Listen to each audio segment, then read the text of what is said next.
ஹரே கிருஷ்ணா. அனைவருக்கும் வணக்கம். திருக்கபிஸ்தலம் ஸ்ரீ கஜேந்திரவரதன் திருக்கோவில் பகுதி 2.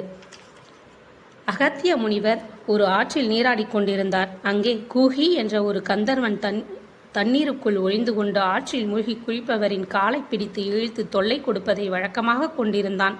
அவன் விளையாட்டாக அகத்திய முனிவரின் காலை பிடித்து இழுத்தான்.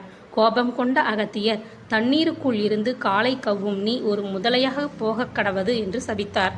அரக்கன் அலறி கதறி அகத்தியருடைய பாதங்களில் விழுந்து சாப விமோச்சனம் வேண்டினான். கஜேந்திரன் என்கிற யானை இக்குளத்தில் இறங்கும்போது நீ அதன் காலை பிடித்து இழுப்பாய்.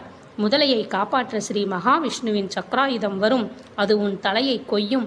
அப்போது உனது சாப விமோச்சனம் நிகழும் என்றார். இந்த கஜேந்திர மோட்சம் நடந்த இடம் இத்திருத்தலத்தின் கிழக்கு திசையில் அமைந்திருக்கும் கபில தீர்த்தம் என்ற குளத்தில்தான் என்பது புராண வரலாறு. நன்றி. ஹரே கிருஷ்ணா. சர்வம் ஸ்ரீ கிருஷ்ணா.